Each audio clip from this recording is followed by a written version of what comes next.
El siguiente programa contiene lenguaje e imágenes perturbadoras. Se recomienda discreción. Algunos se ocultan en las sombras. Aseguren sus puertas, aseguren sus ventanas. Se cazan personas por deporte. Le ponía esposas a la víctima y cuando eso pasaba, todo acababa. Otros son violentos insurgentes, responsables de incontables muertes de hombres, mujeres e incluso niños. Ellos creen que la Revolución Blanca es la única solución. ¡El Ku Klux Klan llegó para quedarse! E incluso hay quienes persuaden a las personas para que se suiciden. Jones había dicho, cuando muera me llevaré conmigo a tantos como pueda. Son una amenaza para la sociedad estadounidense y su número va en aumento. No les gusta la sociedad, no les gusta nuestro mundo. Hay quienes creen en la existencia de un libro. Un libro que contiene los secretos mejor guardados de los Estados Unidos de América. Un libro cuya existencia solo conocen unos pocos elegidos. Pero si tal libro existe, ¿qué contendrá? Deseos ocultos, identidades secretas, víctimas secretas. ¿Realmente existe el libro de los secretos de Estados Unidos?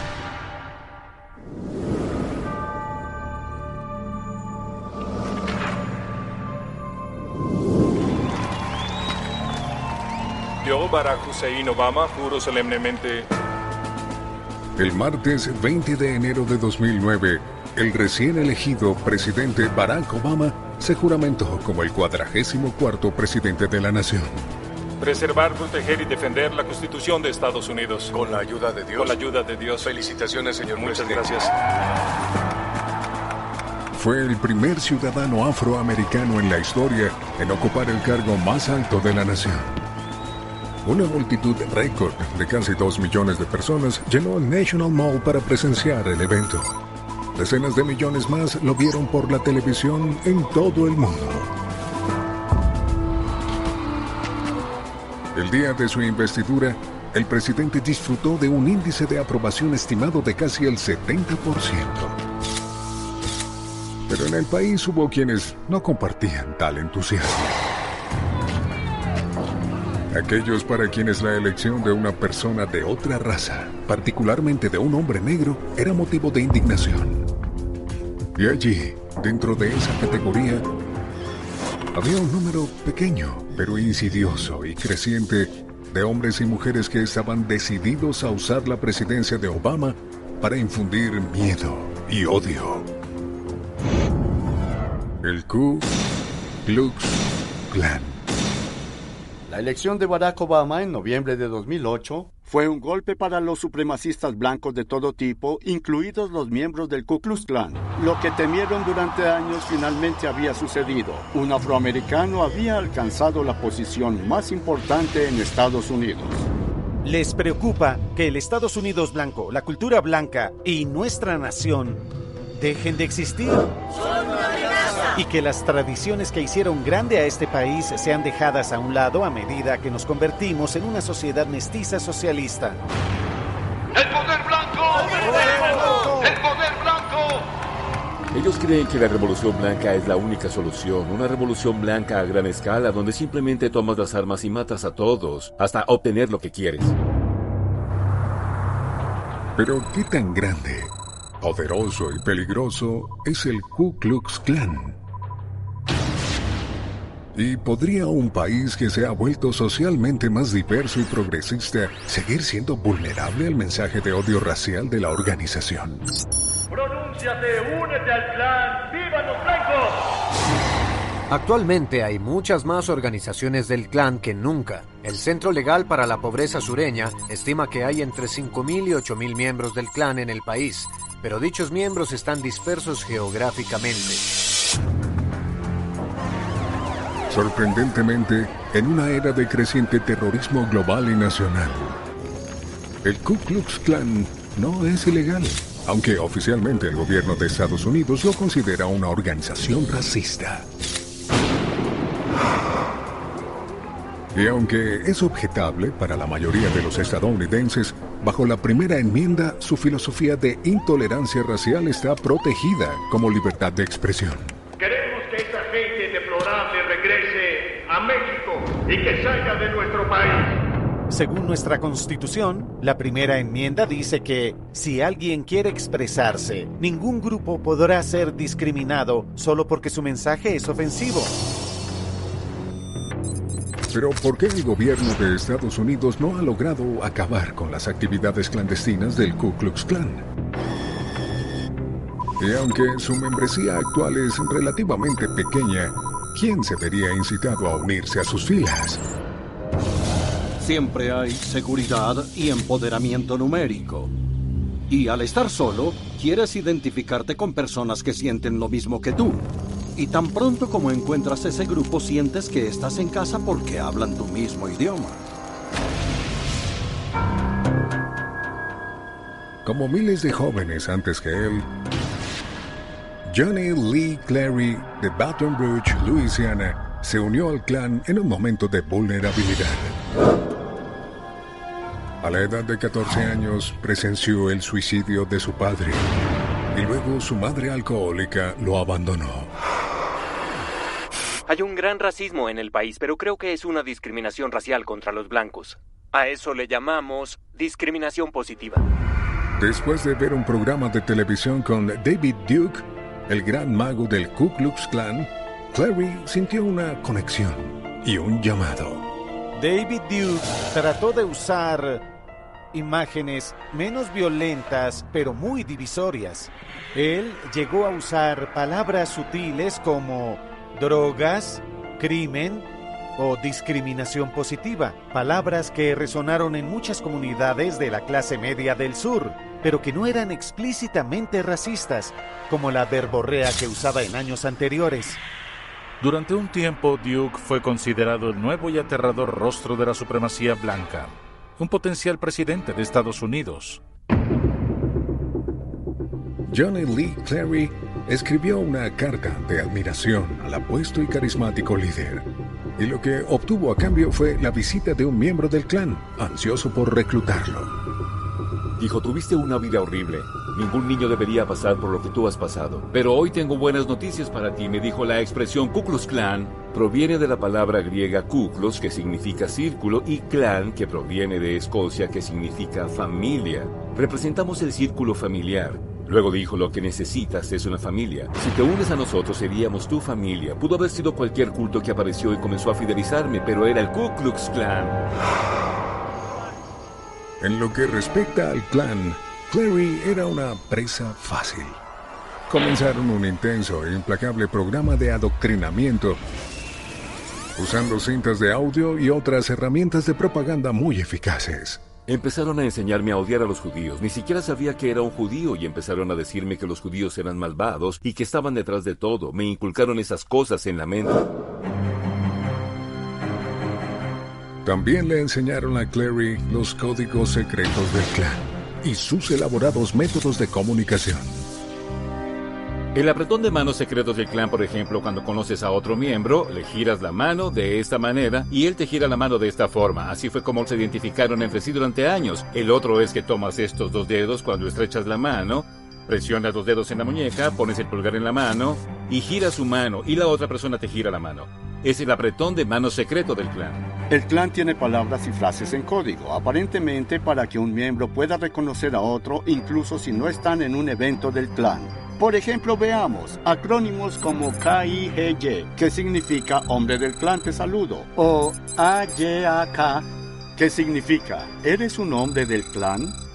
A lo que alguien podría responder AKIA, soy miembro del Klan.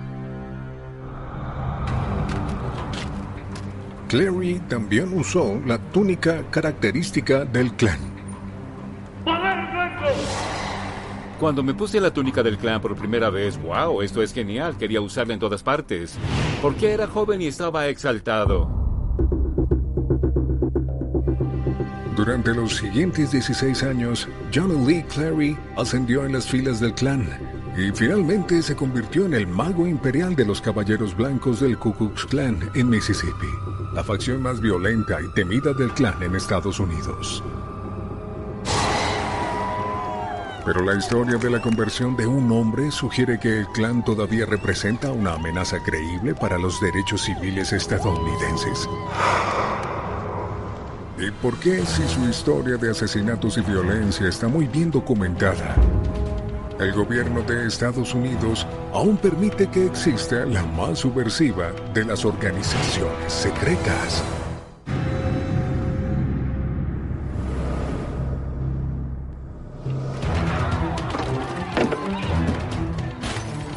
Las imágenes de violencia y odio racial en los medios estadounidenses siempre han estado entre las mayores herramientas de reclutamiento del Ku Klux Klan. Al aprovechar el miedo, los prejuicios y la paranoia, el Klan puede atraer a otras personas con ideas afines a su organización y a su vez usarlas para alimentar aún más el odio. Y quizás esto nunca fue tan cierto como en los albores del siglo pasado. La revolución industrial desencadenó una explosión en la inmigración. Millones de ansiosos trabajadores llegaron a la isla Ellis con la esperanza de conseguir su parte del sueño americano. Las 2 primeras décadas del siglo XX fueron un periodo en el que se produjo una gran inmigración hacia el país. Los judíos provenían de los países eslavos, también llegaban europeos del este y llegaron muchas personas católicas. En medio de este auge cultural y tecnológico, surgió un invento que quizás ha sido el más poderoso de todos: el cine. Y uno de los grandes secretos del Klan es que una película ayudó a que el Ku Klux Klan fuera más grande y aterrador que nunca. El nacimiento de una nación cuenta la historia de la Guerra Civil y la era de la Reconstrucción desde el punto de vista de 2 familias estadounidenses. Muchos elogiaron la película como un gran logro, pero para algunos la película era una especie de pesadilla cinematográfica. El nacimiento de una nación se estrenó en todo Estados Unidos con una gran fanfarria. Se considera toda una hazaña cinematográfica, pero lo que hace es glorificar el papel del Ku Klux Klan en el Estados Unidos posterior a la Guerra Civil. David Warren Griffith decidió hacer esta película basado en 2 libros, The Klansman y The Leopard's Spots, que fueron escritos por Thomas Dixon. Griffith sugería que estos buenos hombres blancos del sur se levantaron para intentar protegerse de esos terribles hombres negros. Y lo que es interesante es que no solo los blancos del sur lo creyeron, sino que los blancos del norte también. Estallaron disturbios en las salas de proyección. Muchas ciudades prohibieron la película, pero sorprendentemente en algunos círculos la película no solo fue bien recibida, sino alabada. El nacimiento de una nación se proyectó en la Casa Blanca y se afirma que el presidente Wilson dijo que era como escribir la historia con un rayo. Pero hubo otro grupo de personas para quienes la película no era ni una obra de arte impresionante, ni una ficción histórica sesgada. En cambio, la vieron como una poderosa fuente de inspiración y una herramienta de reclutamiento. El nacimiento de una nación presenta al Klan como el medio con el cual la unión se reunifica y lo hace en torno al estandarte de la supremacía blanca. Para fines de reclutamiento, no se trataba solo del odio hacia los grupos, sino del odio a la dirección que estaba tomando Estados Unidos hacia un país blanco menos moralista, más industrializado, más urbanizado y menos protestante. Tras el estreno de la película en Atlanta, Georgia, William J. Simmons, un exministro metodista, reunió a un grupo de activistas con ideas afines en la cima de la Stone Mountain. Y allí nació un nuevo Ku Klux Klan. Pero este no solo era antinegro, era antiurbano y anticomunista. Y también era antiinmigrantes, anticatólico y extremadamente antisemita. Tomando sus túnicas y gran parte de su iconografía de la película, Simmons también buscó en la novela de Dixon información sobre el Klan original y sus tradiciones. La cruz ardiente en realidad proviene de la novela The Klansman de Thomas Dixon, quien lo obtuvo de Walter Scott, y Walter Scott lo obtuvo de la Sociedad Escocesa de la Tradición de las Tierras Altas. Se le llamaba Cran Tara, y cuando había una declaración de guerra, se llevaba una cruz en llamas de clan en clan para reunirlos. Por primera vez en su historia, el Klan emergió de las sombras para convertirse en uno de los grupos políticos más grandes y poderosos del país. A mediados de la década de 1920 se estima que tenía casi 6 millones de miembros. Creció en todo el país. Estados como Pensilvania, Ohio, Indiana, Kansas y en el extremo oeste como Oregón. En muchas partes de Estados Unidos, si querías ser elegido para un cargo, debías tener el respaldo del Klan. En su apogeo, el Klan contaba con 75 congresistas estadounidenses y al menos 16 senadores estadounidenses como miembros. Si hubiera un libro de secretos en Estados Unidos sobre el Ku Klux Klan, creo que lo que más sorprendería a la mayoría de los estadounidenses sería la cantidad de hombres prominentes que formaron parte del Klan. El futuro juez de la Corte Suprema, Hugo Black, en realidad fue senador de Estados Unidos antes de ir a la Corte y fue miembro del Klan al comienzo de su carrera. Pero un miembro prominente del Senado de Estados Unidos era, de hecho, un miembro poderoso e influyente del Ku Klux Klan. El senador Robert Byrd, de Virginia Occidental. Robert Byrd se involucró con el Ku Klux Klan en Virginia Occidental a los 20 años. Y de hecho estuvo involucrado con el Klan durante algún tiempo. Incluso más tarde apoyó sus ideas. Era un reclutador, era parte integral del Klan, hablaba abiertamente en su defensa cuando se postuló para el Senado. Aunque Byrd más tarde repudió su membresía y pasó a tener una carrera prominente y distinguida, hay quienes todavía cuestionan los motivos de los políticos que se unen al Klan en sus comienzos. Siempre me divierten las razones que dan para haber sido miembros. Nunca hubiera podido ser un político exitoso si no me hubiera unido al grupo local del Klan o pensé que estaba haciendo lo correcto, pero fue un desliz de juventud. ¡Poder blanco! Pero siempre hemos tenido esos problemas en este país. El Klan se disolvió formalmente como organización nacional en 1944, cuando el Servicio de Impuestos Internos le impuso un gravamen de $625,000 al grupo. Pero hay quienes creen que el declive de esta llamada segunda ola del Klan terminó por otros motivos más secretos. El Klan de la Segunda Era finalmente se encontró con un declive precipitado después de los escándalos de sexo y dinero, así como de un intento inoportuno de unirse con la Federación Germano-Estadounidense antes de la Segunda Guerra Mundial. Durante la Segunda Guerra Mundial, el número de miembros del Klan disminuyó, y muchos pensaron que sus días estaban contados. Pero al igual que el Sur, sus miembros juraron defenderlo, y el Klan volvería a levantarse. Y también lo haría otra organización, quizás incluso más insidiosa, que predicaba sobre una raza superior: los nazis estadounidenses. A continuación... Emergencia del condado de Milwaukee, ¿puedo ayudarle? Estamos en el 7420 de Hanwell. Sujeto está disparando. Se acercó a 2 sacerdotes y les disparó a ambos. Luego ingresó al templo y abrió fuego.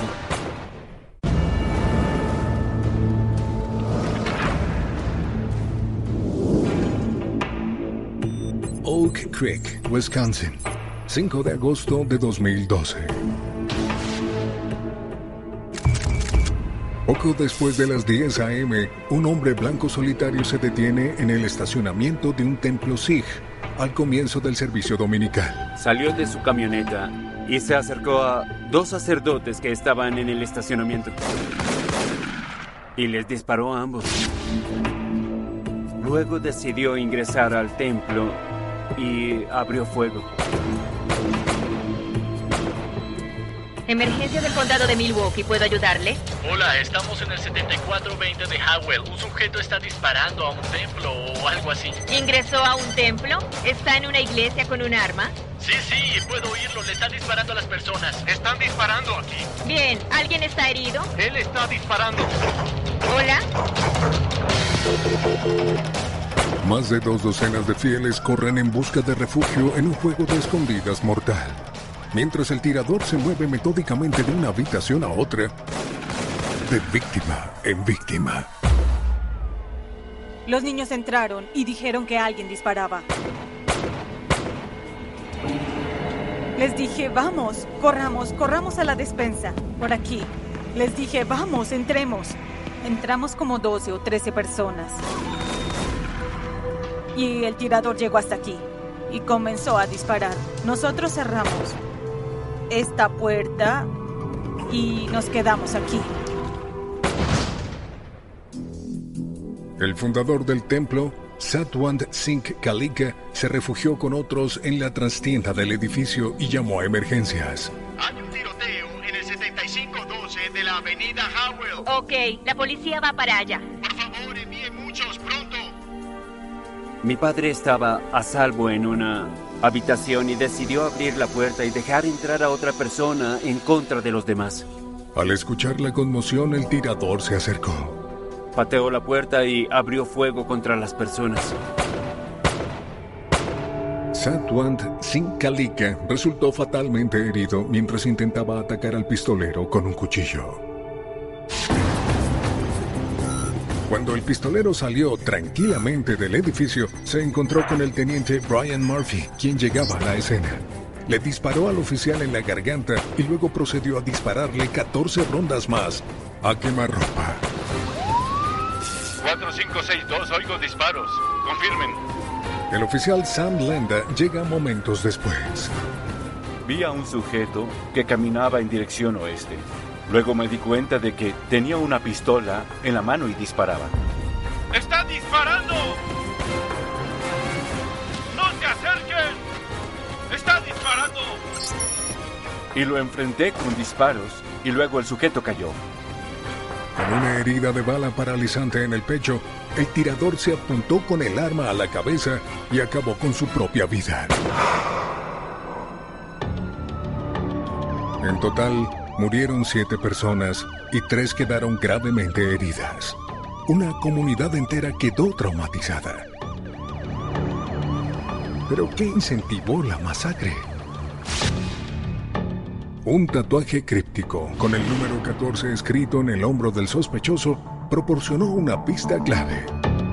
Le ayudó al FBI a identificar al atacante como Wade Michael Ditch, un supremacista blanco y músico de una banda de rock inspirada en el nazismo. Cuando las personas tienen el número 14 tatuado en el cuerpo, otros supremacistas blancos lo reconocen al instante. Las 14 palabras encapsulan claramente la noción de odio y el apoyo a la raza blanca.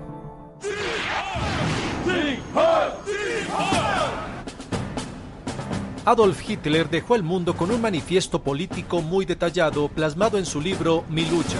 En el capítulo 8 tiene una subsección que finalmente se cita una y otra vez. Y esas 14 palabras son: debemos proteger la existencia de nuestro pueblo y un futuro para los niños blancos. Esas 14 palabras se convirtieron efectivamente en la declaración de la misión de la supremacía blanca en Estados Unidos. Mi lucha. Adolf Hitler. ¿Podría ser que el hombre responsable de la muerte de millones de personas en los años 30 y 40 pudiera servir de inspiración en pleno siglo XXI? Una parte fundamental de la identidad neonazi es la idea de ser un noble guerrero. Una de las cosas que probablemente se le pasó por la cabeza fue que quería convertirse en un mártir para el movimiento. Si pudiera meterme en la mente de Wade Madgall Page, pensaría que saldré como un berserker, atacaré muchas personas y luego me matarán. Así que iré a Valhalla. Podré ir a Asgard, que es el salón donde bebes hidromiel y luchas a muerte. Y si mueres, resucitas al día siguiente y vuelves a hacerlo. Page era un veterano del ejército de Estados Unidos que dejó el servicio con una baja menos que honorable en 1998.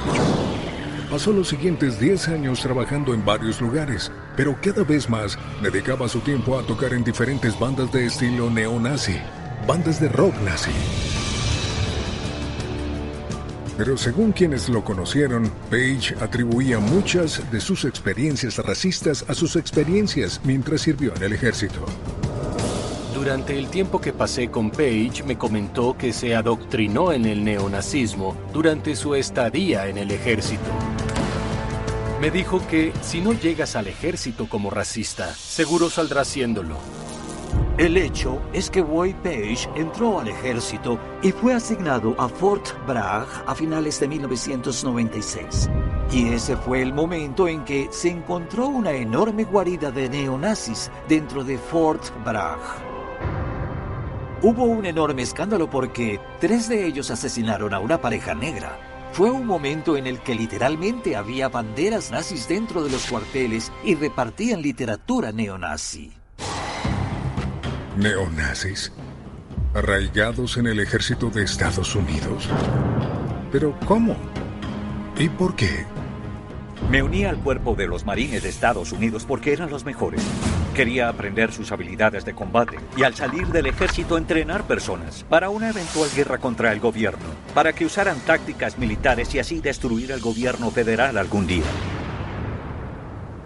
Tenía cabeza rapada en mis brazos y el símbolo de la SS tatuado en el cuello. Caminaba haciendo el saludo nazi, tenía una bandera con la esvástica y en el patio solía llegar y poner mi bandera con la esvástica, invitando a otros cabezas rapadas y neonazis a beber abiertamente frente a todos. Y los militares lo sabían. La exigencia de la llamada corrección política está obligando a los funcionarios del ejército de Estados Unidos a hacerse los de la vista gorda ante las actividades de este y otros notorios grupos de odio. 2 hechos son ciertos. Hay casi 200 grupos neonazis operando actualmente en Estados Unidos. ¡Debes luchar por tus derechos! ¡Hazlo! Y están fuertemente aliados a una red flexible de muchos otros grupos de odio del poder blanco y ario.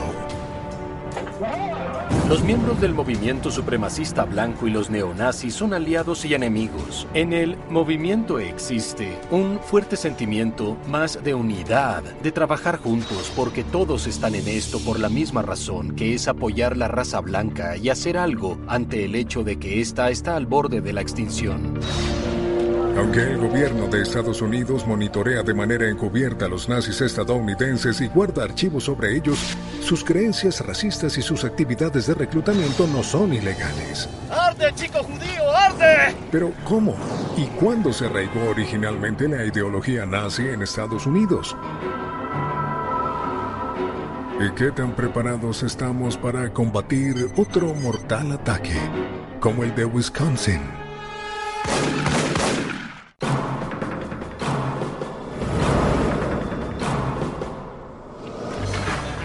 Estados Unidos en los años 50 se encontraba en medio de un auge económico.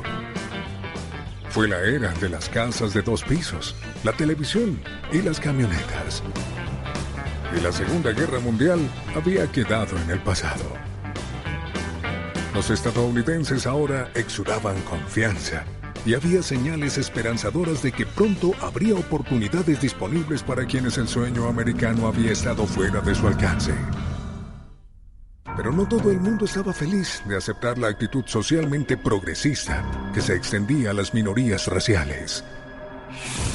Varias personas se sintieron profundamente amenazadas por la idea de la igualdad. Y hubo quienes acogieron de nuevo las ideas asociadas con la eugenesia nazi. La idea de que los blancos nacieron para liderar y que los no blancos nacieron para seguirlos. Por insidioso y detestable que pueda parecer, en Estados Unidos había suficientes personas que creían en la política racial nazi. Conozcan a George Lincoln Rockwell, un excomandante de la Armada que afirmaba que Estados Unidos había luchado en el bando equivocado en la Segunda Guerra Mundial. Creía que la integración racial iba de la mano con el comunismo y que ambos estaban siendo propagados por los judíos. En marzo de 1959, Rockwell fundó la Unión Mundial de Nacionalsocialistas, que más tarde ese año cambió el nombre al de Partido Nazi Estadounidense. Uso el uniforme para agitar.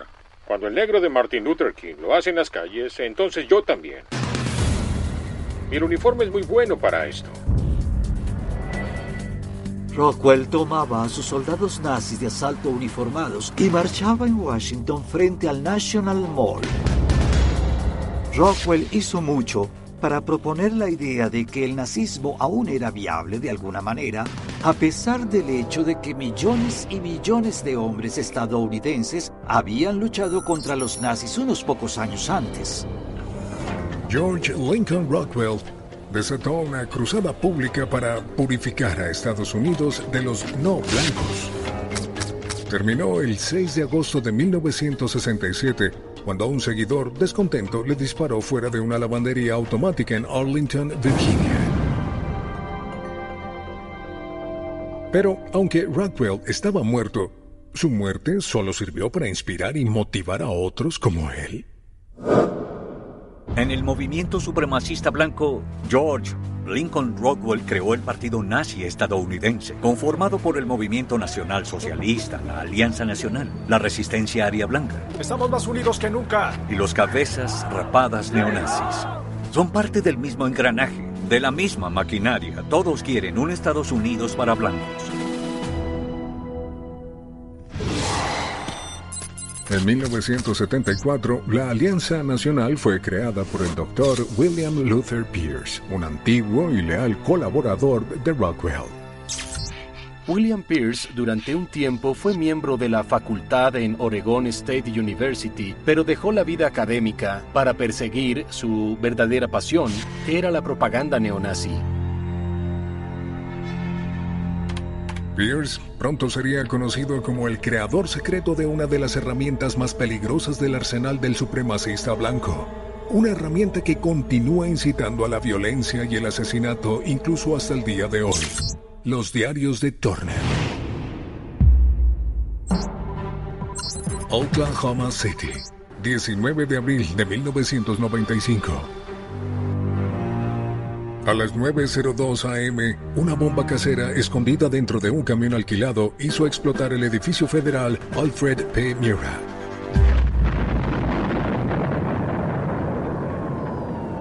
...168 personas perdieron la vida, incluidos 19 niños. 800 personas quedaron gravemente heridas. Cuando la policía arrestó a Timothy McVeigh, de 27 años, pocas horas después por un cargo no relacionado, encontraron copias de las páginas de los diarios de Turner en su vehículo.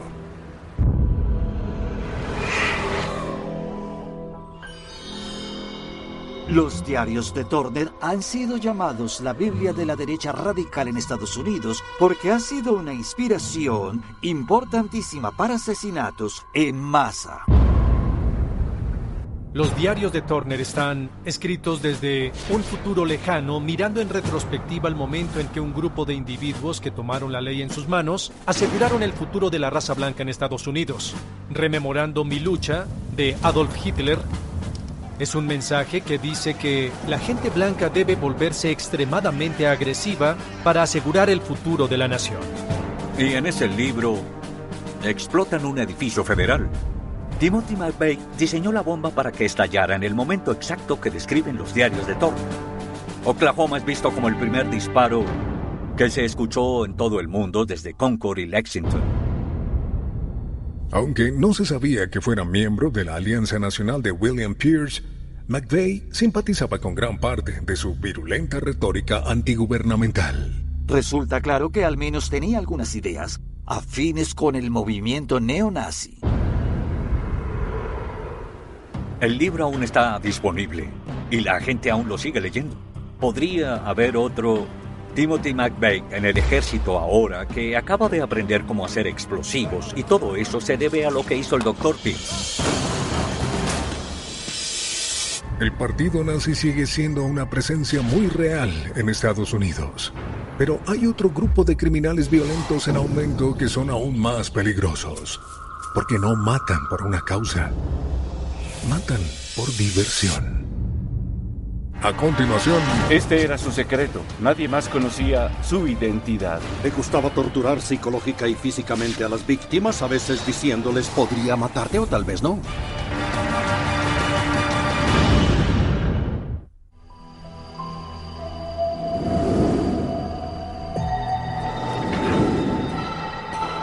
Según los perfiladores delictivos, la psicopatía es un trastorno de la personalidad.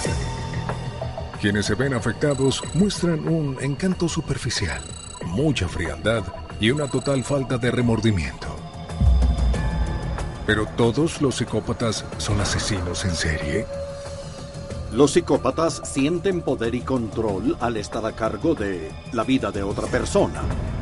En todo el espectro de la psicopatía probablemente hay 3 millones de personas que se mueven en esa dirección. Hay psicópatas de cuello blanco que se involucran en fraudes. Luego están los depredadores sexuales que son psicópatas. Y por último están los psicópatas que son asesinos en serie. Pero en el centro de la psicopatía siempre están el control y el poder. Wichita, Kansas, 25 de febrero de 2005. BTK fue arrestado. Dennis Rader, el autoproclamado asesino BTK, por sus siglas en inglés para atar, torturar y matar, finalmente es detenido después de un reinado de terror de más de 30 años en el corazón de Estados Unidos. De 1974 a 1991, Rader mató a 10 personas inocentes en el área de Wichita. Y según los informes, se estaba preparando para llevarse a su 11ª víctima pocos meses antes de que la policía lo arrestara. 4 de los cuales se cometieron la primera noche. Así que tenemos a alguien que cometió un asesinato en masa por primera vez y luego se convirtió en un asesino en serie. ¿Era algo que hacía por su placer personal? Fantasías sexuales, señor. Como la mayoría de los asesinos en serie, Rader pudo escapar de la atención de las autoridades durante décadas ocultándose a plena vista. Estaba casado y tenía familia. La gente no sospechaba de él. Nadie pensaba que fuera ese tipo de persona. Pero si los asesinos en serie como Rader parecen estar bien adaptados y son normales, ¿en realidad no hay manera de detectarlos? ¿No hay ningún método secreto que ayude a los inocentes a mantenerse alejados? Le gustaba torturar psicológica y físicamente a las víctimas. A veces diciéndoles podría matarte o tal vez no. Ya veremos. Ella se enfermó y vomitó. Le traje un vaso de agua y la consolé un poco. Y finalmente la estrangulé. Después de asesinar a 7 personas entre 1974 y 1977, Dennis Rader hizo algo igualmente impactante. Detuvo sus matanzas por un tiempo prolongado. Tenía un trabajo como empleado municipal donde hacía cumplir los decretos, podía decirle a la gente qué hacer, emitir multas y hacer citaciones. Le gustaba hacer eso porque le daba control. Y le daba la oportunidad de acechar a la gente, así que siempre estaba buscando personas que pudiera seleccionar como víctimas adecuadas. Después de 8 años de silencio, resurgió la obsesión de BTK por el asesinato. Entre 1985 y 1991, mató a 3 víctimas más. Pero una vez más, se detuvo. Y una vez más, su rastro se desvaneció. Ese era su secreto. Solo él lo sabía y nadie más sabía quién era. Creó distracciones para sí mismo y simplemente dejó de matar. Hasta que finalmente se dio cuenta de que nunca lo atraparían. Pero en 2004, la obsesión asesina de Rader finalmente lo expuso de nuevo al escrutinio público. Esta noche, BTK está de regreso en algún lugar de Wichita. Buenas noches. Ahora sabemos que BTK ha regresado. La ciudad está nerviosa y temerosa. Se cree que una carta enviada al diario Wichita Eagle es del asesino en serie. ¿Por qué Rader simplemente no se retiró como asesino en serie? Se fue a Florida y se sentó en una playa a reírse de cómo engañó a la policía. Empezó a enviar souvenirs de sus crímenes al periódico y a las autoridades. Quería que la gente tuviera miedo. Quería aterrorizar a la comunidad y había dejado de matar décadas antes. Se habría escapado, nunca hubiéramos sabido quién era, pero él no podía dejarlo pasar. Era arrogante y se sentía superior. Y por una llamada que rastrearon, esa fue la razón por la que lo atraparon. Abril de 1987. Middletown, Ohio. Donald Harvey finalmente es detenido, después de una ola de asesinatos que duró 17 años. El autoproclamado Ángel de la Muerte se aprovechó de los enfermos y ancianos en varios hospitales del Medio Oeste. Donald Harvey era un enfermero cuyo entorno resultó ser muy rico en víctimas. Asfixió a algunos, pero principalmente usó cianuro y otros venenos para matarlos. En sí no era una persona poderosa físicamente. Iba a los hospitales donde sí podía ser poderoso, donde podía controlarlos y matarlos. Podía representar esas fantasías una y otra vez. Y debido a que fueron asesinados en el hospital, a menudo no se realizaron autopsias, así que siempre se salió con la suya. Donald Harvey finalmente fue condenado por matar a 37 personas. Aunque afirmó que el verdadero número de víctimas pudo haber sobrepasado las 90. Pero una afirmación tan increíble podría ser cierta. Hay más muertes estadounidenses a manos de asesinos en serie de las que sabemos. Y es posible que este hecho se mantenga en secreto. Los asesinos en serie de este mundo no se detendrán en 1, 2 o 5 víctimas. A veces alcanzan 500, a veces las víctimas se cuentan por miles a lo largo de los años. El secreto de los asesinos en serie es que no son humanos. No tienen idea de lo que realmente es la muerte. Cuando matan, no están matando a un ser humano, están matando a un objeto. Están matando a algo que no tiene ningún significado. Pero si los asesinos en serie pueden integrarse tan perfectamente en la sociedad, ¿cómo pueden las autoridades mantenerse a la vanguardia de la carnicería? ¿Pueden la ciencia, los forenses, la psiquiatría o incluso la genética ayudarnos a identificarlos antes de que sea demasiado tarde?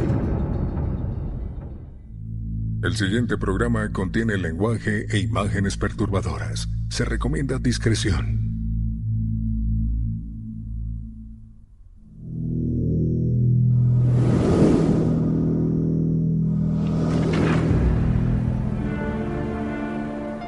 Cada día, millones de personas dependen de la vasta red de carreteras de Estados Unidos para viajar hacia sus destinos, sin saber que un asesino en serie podría vigilarlos en secreto. Hay una epidemia de asesinatos en serie en las carreteras estadounidenses. Afirmativo, fue hallado a un costado del camino. El asesino de la interestatal, el asesino del corredor. Hay 3 personas conocidas como el asesino de la I-5. Hay decenas de personas que son asesinadas y que se asocian con el sistema de carreteras. En 2004, el FBI reveló públicamente un secreto impactante. Admitieron que estaban investigando unos 500 asesinatos sin resolver, cometidos a lo largo o cerca de las carreteras de Estados Unidos. Y la mayoría de los 200 sospechosos son hombres que trabajan como camioneros de largas distancias. Su trabajo, en definitiva, les brinda una oportunidad. Les brinda un escenario, el de las paradas de camiones y el anonimato, con un suministro infinito de mujeres. Pueden recoger a una víctima en un estado, matarla en un segundo estado y dejarla en un tercer estado. Aún no tenemos suficiente información para saber si las personas que son propensas a los asesinatos en serie están involucradas en la profesión del manejo de camiones o si sucede algo en el transporte por carretera que lleva a las personas con inclinaciones sociopáticas al límite. ¿Es posible que la presión del manejo de camiones o la naturaleza única de la profesión no solo les brinde una oportunidad, sino un motivo a los asesinos de las carreteras? Y de ser así, ¿podría haber otras razones, incluso quizás lógicas, por las que los asesinos en serie siguen existiendo en nuestra sociedad? ¿Podría incluso haber un gen del asesino en serie? 21 de diciembre de 1978, Chicago, Illinois. Siguiendo una pista sobre una persona desaparecida, la policía llega a la casa del trabajador de la construcción John Wayne Gacy. Y la inspección de su casa lleva a la policía a hacer un macabro hallazgo. Cuando las autoridades entraron al sótano para investigar, la tierra se movía. Se sacudía por todas partes porque había millones de gusanos comiéndose los cadáveres. Es una de las escenas de crímenes más horribles de la historia de Estados Unidos. Para su familia y amigos, Gacy era un pilar de su comunidad. Estaba casado, era dueño de su propio negocio e incluso entretenía a los niños vistiéndose y actuando en fiestas como payaso. Sin embargo, detrás de su apariencia amistosa acechaban los deseos secretos de un sádico asesino. Les ofrecía trabajos a chicos jóvenes en su empresa de construcción. Luego los llevaba individualmente hasta su casa, donde cometía crímenes atroces. Cuando la víctima llegaba le decía, por cierto, ¿no te enseñé el viejo truco de las esposas? Esposaba a la víctima por detrás y cuando eso pasaba, todo acababa. Durante el transcurso del día, su vida consistía en dirigir un negocio, pero luego por la noche, en un periodo de varios años, aparentemente salía y mataba a todos esos hombres. ¿Con qué frecuencia? Nadie lo sabe. Sigue siendo un misterio. En un intento por encontrar una posible explicación clínica a los horribles crímenes de Gacy, la psiquiatra forense, la doctora Helen Morrison, que fue testigo experta en el juicio, le hizo una audaz petición a la familia del asesino. Cuando iban a ejecutar a Gacy, llamé a la familia y les pregunté si podíamos usar el cerebro para estudios científicos. La familia estuvo de acuerdo. Este es el cerebro de John Wayne Gacy. Este es el primer cerebro que hemos podido conseguir para buscar cualquier diferencia o cambio potencial que pueda producir un asesino en serie. ¿Hubo una razón biológica secreta por la que John Wayne Gacy cometió esos horribles crímenes? ¿Su cerebro poseía un gen mutado? Una pista que podría ayudar a los médicos y a las fuerzas policiales a detectar a los asesinos en serie antes de que ataquen. Desafortunadamente, después de un amplio y riguroso estudio, un equipo de profesionales médicos concluyó que el cerebro de Gacy no mostraba nada fuera de lo común. Después de observar las placas del cerebro sin encontrar nada anormal, dijimos: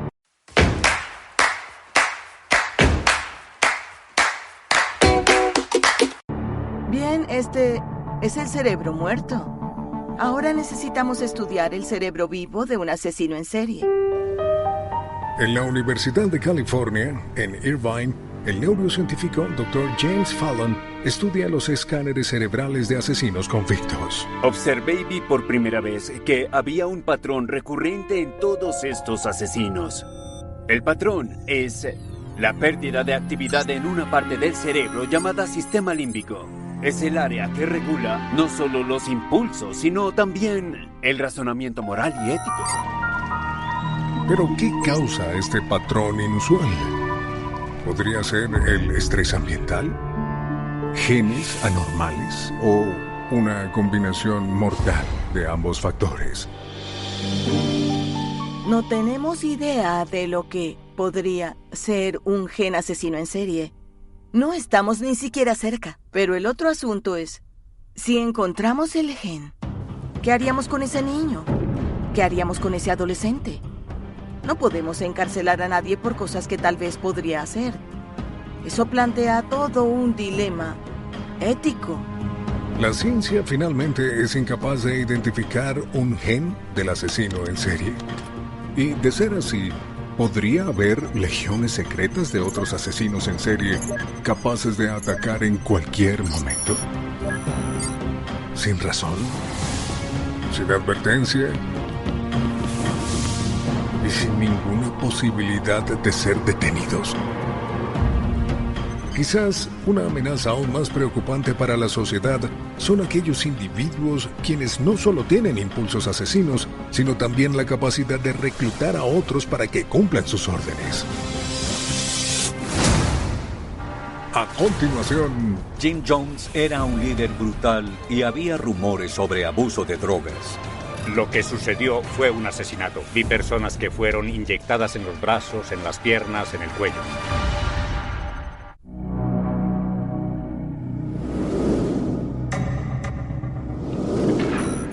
Indianápolis, Indiana, 1955.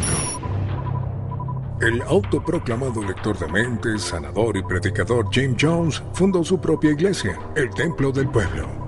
Jim Jones fue un ministro ordenado dentro de los Discípulos de Cristo, que fue una denominación respetada dentro del protestantismo.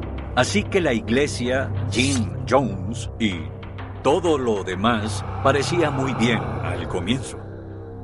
El mensaje de Jones era el socialismo apostólico, en otras palabras, alimentar al hambriento, en sí atender al necesitado. En 1970, cuando el país acogió la era del amor libre, la rebelión social y los experimentos con drogas que alteraban la mente, Jim Jones había trasladado su Templo del Pueblo al epicentro de la revolución cultural, San Francisco, California. Creo que si hay un libro de secretos sobre las sectas, probablemente le dedicaría un capítulo a la influencia de ciertos grupos con los políticos, lo que sería muy perturbador. Jim Jones fue una figura política, un líder comunitario y activista muy popular, respetado y admirado. El alcalde Moscone lo nombró miembro de una comisión de planificación urbana. Y el gobernador Jerry Brown era muy amigo de Jim Jones. La razón por la que era tan importante políticamente era que tenía una iglesia enorme y podía hacer que sus miembros apoyaran a cualquier candidato político que él eligiera. La lista de correo del templo tenía entre 40.000 y 50.000 direcciones en todo el país. Luego había un grupo al que simplemente llamaba el personal, del cual no formaba parte. ¿Ven esto? La verán caminando con esta pierna como si nada le hubiera pasado. Y lo que separaba al personal de todos los demás era que ellos sabían que las curaciones eran falsas. ¿Qué? ¿La pierna se fracturó ayer? Ahora corre. Entonces, en términos de lo que se percibía, esto era una cosa, pero en realidad era otra. Y esa es la historia del Templo del Pueblo. En San Francisco, la gente empezó a descubrir que Jim Jones era un líder brutal, muy punitivo, y también había rumores sobre abuso de drogas. Así que este decidió marcharse, porque lo que buscan los líderes de las sectas destructivas es mantener el control de la información. En 1977, Jones, con dinero de donaciones, casi había completado el proceso de trasladar su congregación a un sitio de 1.538 hectáreas que había alquilado en el país sudamericano de Guyana. Eso fue lo que les dio la sensación de estar en un lugar diferente, como si hubieran muerto y se hubieran ido al cielo. Es hermoso. En realidad nunca había estado tan feliz o tan satisfecho en mi vida. No puedo describirlo. El templo estaba lleno de vida, realmente pletórico de vida, en el mejor sentido de la palabra. ¡Qué ritmo! Trae la liberación.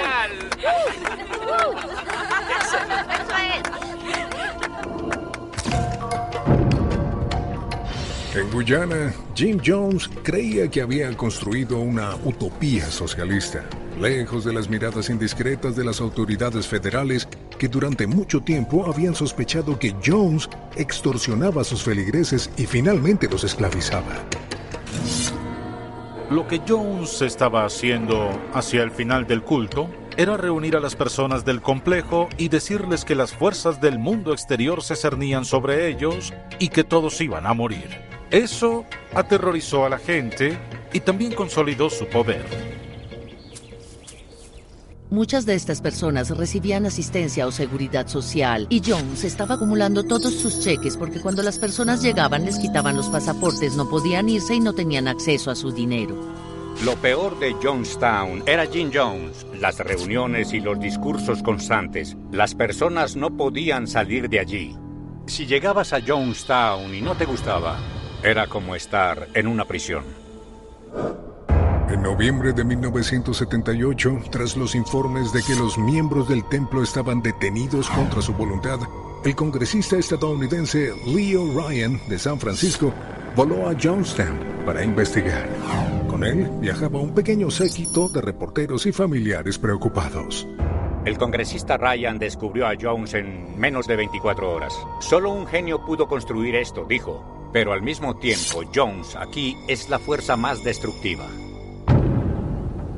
Después de su recorrido por el asentamiento del templo del pueblo, el congresista Ryan se las arregló para llevar un puñado de miembros del culto desertores con él a San Francisco. Pero cuando el grupo llegó a la remota pista de aterrizaje de Puerto Kaituma, miembros de la milicia de la Brigada Roja de Jones los emboscaron y abrieron fuego.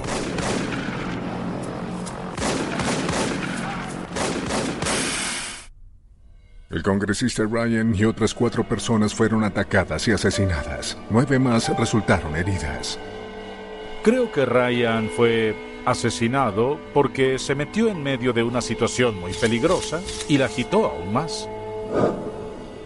Jones no quería que se fueran. Sabía que tenían información sobre los guardias armados que había allí, sobre la cárcel y las detenciones que había instituido y del maltrato hacia las personas.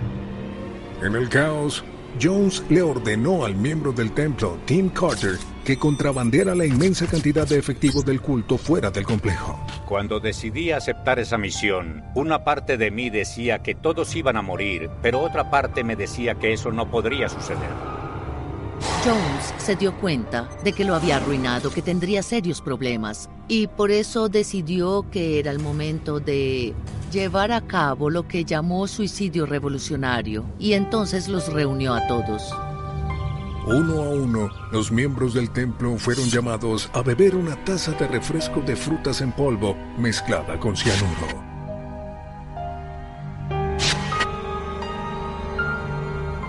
Muchas de las víctimas eran niños pequeños. ¿Fue un suicidio colectivo o hay una explicación más secreta? Lo que ocurrió allí fue un asesinato. No fue un suicidio colectivo. El primer cadáver que vi, la persona había sido sujetada y vi a otras que habían sido inyectadas en los brazos, en las piernas, en el cuello o en el dorso de la mano.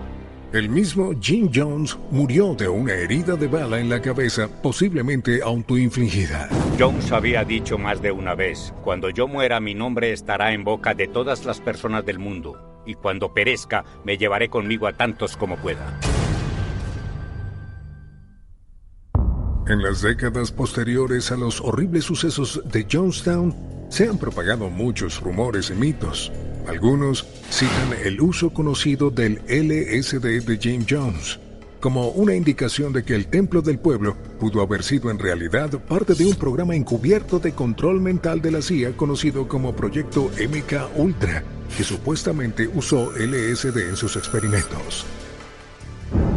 Hace mucho tiempo me di cuenta que ese día murieron muchas respuestas. Pero en última instancia, Jim Jones era el único que realmente sabía lo que pasaba.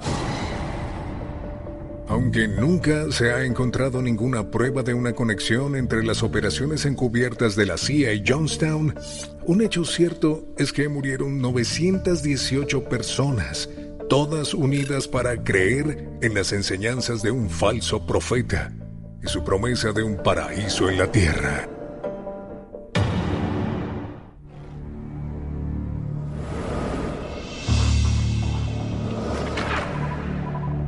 Laughlin, Nevada, 27 de abril de 2002. Durante la reunión anual de motociclistas de River Run en la ciudad, Los Ángeles del Infierno y los mongoles llegaron con otras intenciones, además de divertirse.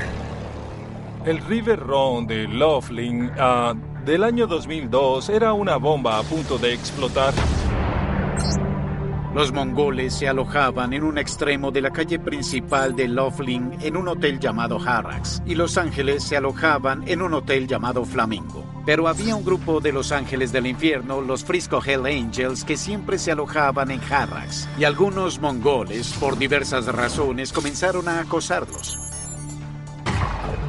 Los Ángeles llamaron refuerzos. Minutos después, el piso del casino se llenó con 40 o 50 ángeles del infierno para enfrentarse a casi 115 mongoles. Un mongol se acercó hacia un ángel del infierno llamado Ray Ray Fox y le dijo: "Te vamos a fastidiar".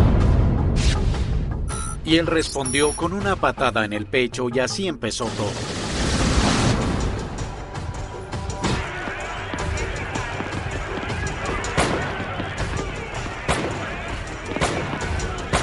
Las imágenes de las cámaras de seguridad muestran a varios hombres intercambiando disparos, mientras que otros atacan con cuchillos. Varios transeúntes inocentes quedaron atrapados en medio de la mortal pelea.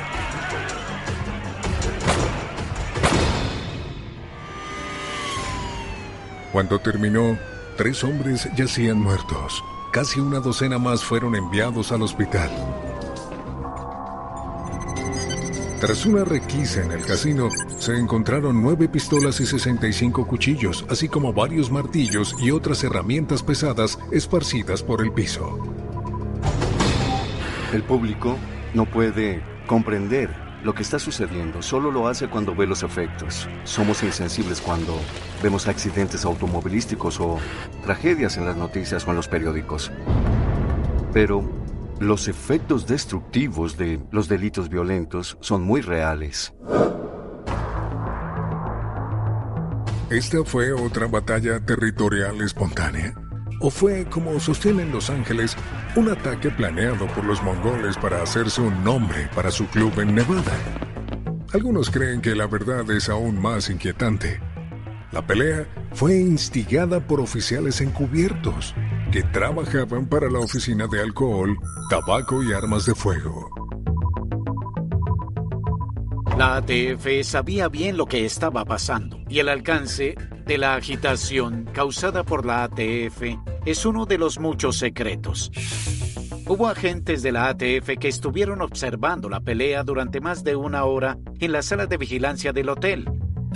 Me han informado y suelo creer que había 2 informantes confidenciales que trabajaban para la ATF y que estaban en el casino del hotel cuando estalló la pelea. Si los agentes que trabajaban para el gobierno federal causaron o incluso permitieron que ocurriera el tiroteo en Laughlin, ¿Es posible que hayan llevado a cabo acciones cuestionables para monitorear las bandas de motociclistas criminales? En los años 80 y 90, los intentos de las agencias policiales nacionales y locales para reclutar informantes o infiltrar agentes encubiertos en Los Ángeles del Infierno fueron infructuosos. El presidente del club, Sonny Barger, se jactaba de que Los Ángeles eran impenetrables. La razón por la que ha sido tan difícil infiltrarse en Los Ángeles del Infierno es debido a su periodo de admisión insoportablemente largo. Sonny Barger dice que puede durar todo el tiempo que sea necesario, así que esto ha sido un impedimento para las autoridades porque no tienen muchos años para infiltrarse en el club.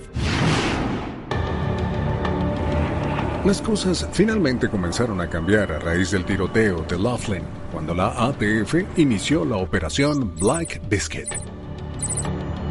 La Black Biscuit fue una operación encubierta y muy sofisticada, llevada a cabo por la Oficina de Alcohol, Tabaco, Armas de Fuego y Explosivos. El objetivo de dicha investigación era sacar a Los Ángeles del Infierno de Arizona, y creo que lo más importante fue ingresar a esta pandilla específicamente en el territorio de Sonny Barger.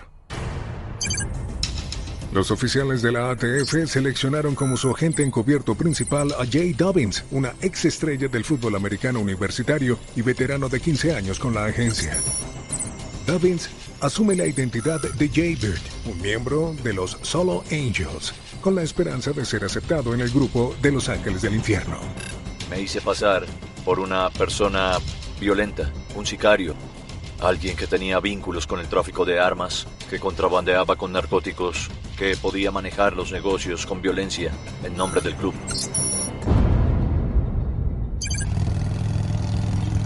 En un intento por convencer a Los Ángeles para que les pusieran la insignia de miembro con plenos derechos, Dobbins tramó un plan para organizar el falso asesinato de un miembro de una pandilla rival que se ocultaba en México. Convencí a Los Ángeles del Infierno de que había cometido un asesinato en nombre de la pandilla. Tomé un miembro vivo de nuestro cuerpo especial y lo vestí con los colores del enemigo, los mongoles. Lo llevé al desierto y usé a un detective de homicidios para que recreara la escena de un homicidio para nosotros.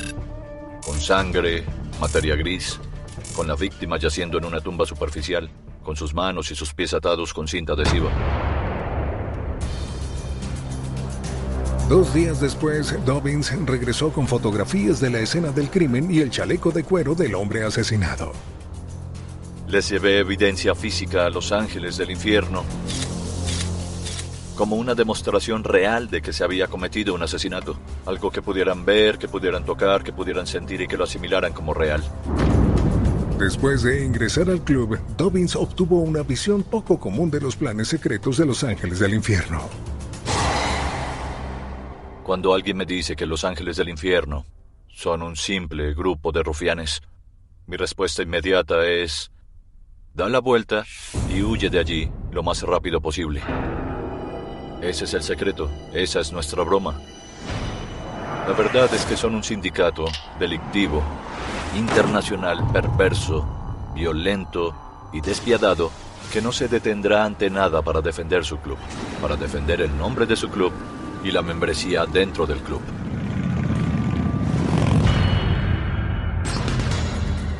Jay Dobbins pasó casi 2 años encubierto, pero al final la operación Black Biscuit valió la pena. ¿O Los Ángeles del Infierno emergerían aún más envalentonados y peligrosos que antes? A continuación, Los Ángeles del Infierno nos perseguían, nos acechaban, nos vigilaban. Si te preguntas si Los Ángeles del Infierno tienen la capacidad de infiltrarse en nuestro gobierno, deja de hacerlo, porque sí la tienen.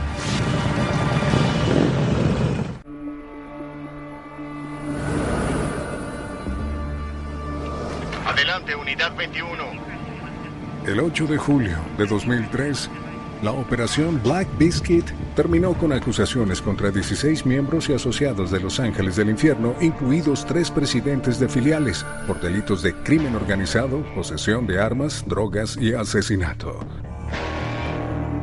Pero antes de que los casos pudieran llevarse a juicio, los abogados defensores argumentaron que los informantes del gobierno estaban comprometidos al usar drogas ilegales y participar en actividades delictivas. Los federales se vieron obligados a retirar todos los cargos penales. La realidad es que la lucha interna dentro del gobierno sobre cómo presentar este caso en la sala del tribunal se volvió tan extrema y tan acalorada que destruimos nuestro propio caso. Una década después, Dobbins sigue desilusionado por el resultado de su trabajo como encubierto. Me encantaría decir que lo que hice causó un daño muy grande en los ángeles del infierno y que nunca volverían a ser los mismos. Pero la realidad es que se volvieron más fuertes, se han hecho más grandes, más poderosos. Hoy, los ángeles del infierno ven sus luchas con el gobierno federal como parte de sus negocios. Pero una preocupación mucho mayor para los ángeles del infierno como para el público estadounidense es la creciente amenaza que representan otras bandas de motociclistas criminales y la guerra secreta que se libra en las calles por el control del tráfico de drogas. Sparks, Nevada, 23 de septiembre de 2011. Jethro Pettigrew, presidente de la filial de Los Ángeles del Infierno de San José, California, es asesinado a balazos en el Casino Nugget de John Ascuaga.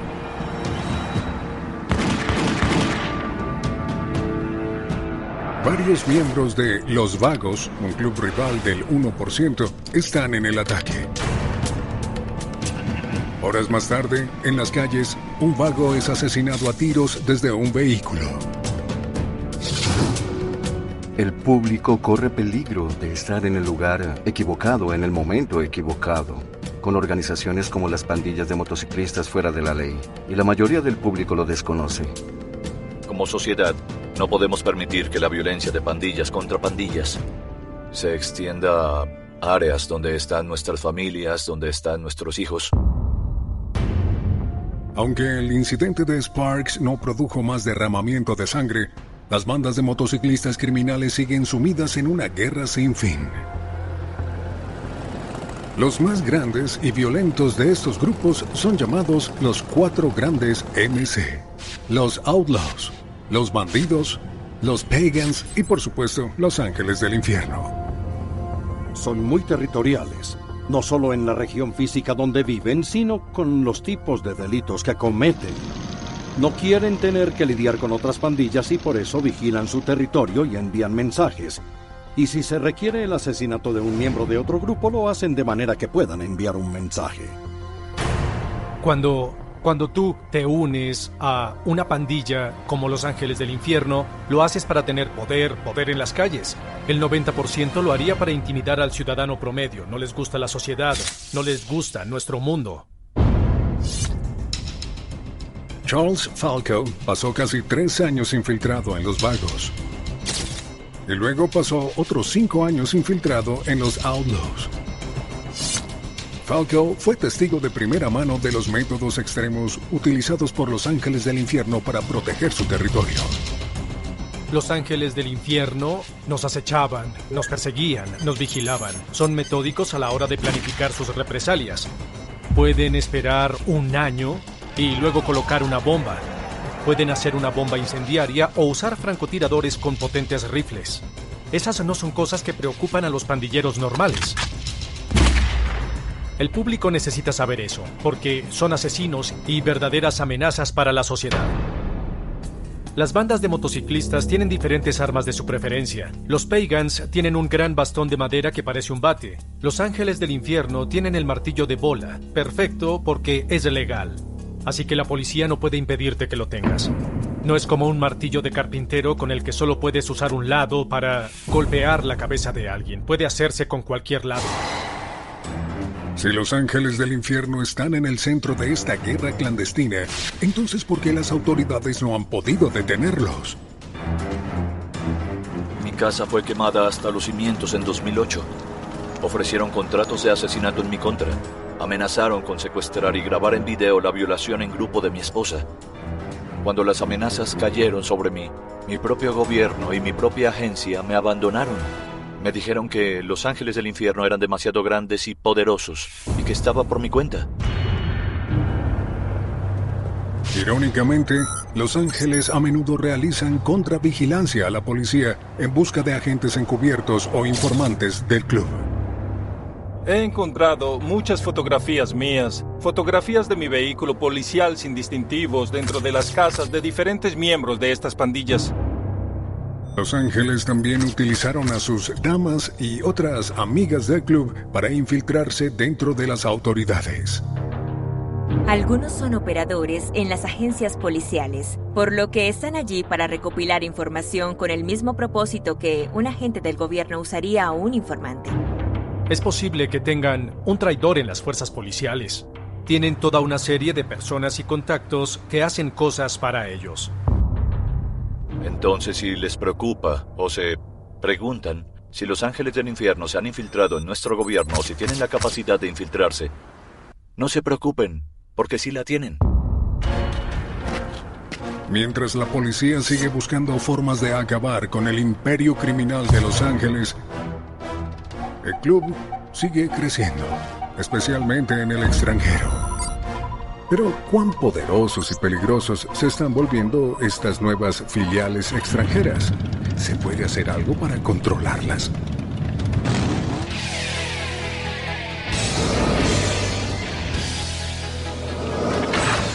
Hace medio siglo, los Ángeles del Infierno eran un grupo variado de rebeldes dedicados solo a las motocicletas, el alcohol y a las chicas.